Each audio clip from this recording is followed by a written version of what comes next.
Hello every one, ഇന്ന് chicken biryani ഉണ്ടാക്കാൻ പോവുകയാണ്. ഇതിപ്പോൾ നമ്മുടെ വീട്ടിൽ ഉണ്ടായ പുതിനയില തന്നെയാണ്. ഞാൻ 2-3 ചട്ടിയിൽ നട്ടിട്ടുണ്ടായിരുന്നു, അതാണ് വലിച്ചെടുക്കുന്നത്. അപ്പോൾ അതൊക്കെ എടുത്ത് കൊണ്ടുവന്ന് വെച്ചിട്ടുണ്ട്. വൃത്തിയിൽ കഴുകി വെച്ചു. ജീരകശാല റൈസ് 2 ഗ്ലാസ് എടുത്തിട്ടുണ്ട്. അത് വൃത്തിയിൽ കഴുകി ഉപ്പും ഇട്ട് വെള്ളത്തിലും ഇട്ട് ഒരു 30 മിനിറ്റ്സ് കുതിരാൻ വെച്ചു.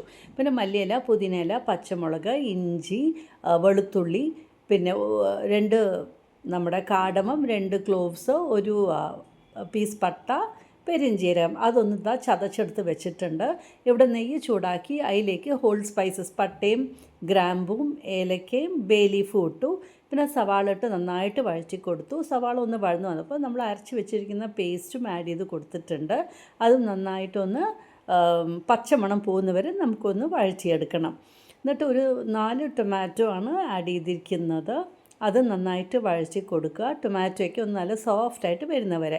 പിന്നെ ഇതിലേക്ക് ഒരു 1/4 ടീസ്പൂൺ മഞ്ഞൾപ്പൊടി, ഒരു 1/2 ടീസ്പൂൺ മല്ലിപ്പൊടി, ഒരു 1/4 ടീസ്പൂൺ ഗരം മസാല ആഡ് ചെയ്ത് കൊടുത്തു. നന്നായിട്ട് വഴറ്റിയ ശേഷം മാരിനേറ്റ് ചെയ്ത ചിക്കൻ, കുറച്ച് മഞ്ഞളും ഉപ്പും മുളക് പൊടിയും ഇട്ട് മാരിനേറ്റ് വെച്ചിട്ടുണ്ടായിരുന്നു, അതാണ് ആഡ് ചെയ്ത് കൊടുത്തത്.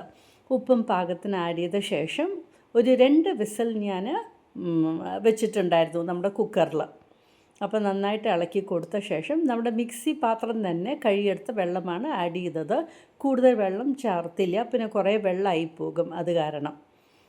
പിന്നെ ഇപ്പോൾ നമ്മൾ ബിരിയാണി ഉണ്ടാക്കാൻ ആ പോട്ട് എടുത്തു. അതിലേക്ക് നെയ്യ് ഒഴിച്ചു കൊടുത്ത ശേഷം പട്ടയും ഗ്രാമ്പും ഏലക്കയും ബേ ലീഫും ഒന്ന് മൂപ്പിച്ചു. എന്നിട്ട് നമ്മൾ അരി സ്ട്രെയിൻ ചെയ്ത് വെള്ളമൊക്കെ പോയ ശേഷം ഒന്ന് നന്നായിട്ട് വറുത്തെടുത്തു. ഒരു 3-3/4 ഗ്ലാസ് വെള്ളം ഞാൻ തിളപ്പിക്കാൻ വെച്ചിട്ടുണ്ടായിരുന്നു, അതിപ്പോൾ ആഡ് ചെയ്ത് കൊടുത്തു. ഇതിലേക്ക് ഒരു നാരങ്ങ നീരും പാകത്തിന് ഉപ്പും ആഡ് ചെയ്ത ശേഷം ഒരു മീഡിയം ഫ്ലെയിമിൽ അടച്ചങ്ങോട്ട് വേവിച്ച്. അപ്പോൾ നമ്മുടെ അരി അങ്ങനെ വെന്ത് വന്നോളും. ഇതപ്പോൾ അങ്ങോട്ട് അടച്ച് വേവിക്കുകയാണ് ഒരു ലോ ടു മീഡിയം ഫ്ലെയിമിൽ. അപ്പോഴത്തേനും ചിക്കൻ്റെ 2 വിസിലും വന്നു, പ്രഷറൊക്കെ പോയി, ചിക്കനും റെഡി ആയിട്ടുണ്ട്, അധികം വെള്ളവും ഇല്ല. ഇപ്പോൾ അരിയും കുക്കായി വന്നിട്ടുണ്ട്. ഇനി നമുക്ക് ലെയർ ചെയ്താൽ മതി. ബോട്ടമിൽ ആദ്യം ഞാൻ ചിക്കൻ കറി ഇട്ടു, എന്നിട്ട് അതിൻ്റെ മീതെ ചോറിട്ടു, എന്നിട്ട് മല്ലിയിലയും കുറച്ച് നെയ്യും അങ്ങോട്ട് സ്പ്രെഡ് ചെയ്ത് കൊടുത്തു. അപ്പോൾ ഇങ്ങനെയാണ് ഞാൻ ലെയർ ചെയ്ത് എടുക്കാറ്. എന്നിട്ട് ദമ്മിൽ ഇടുകയും ചെയ്തു. ലോ ഫ്ലെയിമിൽ ഞാൻ ഒരു പ്ലേറ്റ് വെച്ചിട്ട് അതിൻ്റെ മുകളിലാണ് വെച്ചിരിക്കുന്നത്. ചപ്പാത്തിക്കല്ല് വേണമെങ്കിലും വെക്കാം.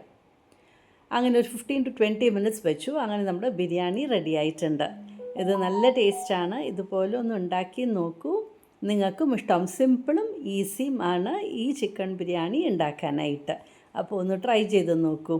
Thank you for watching my YouTube channel.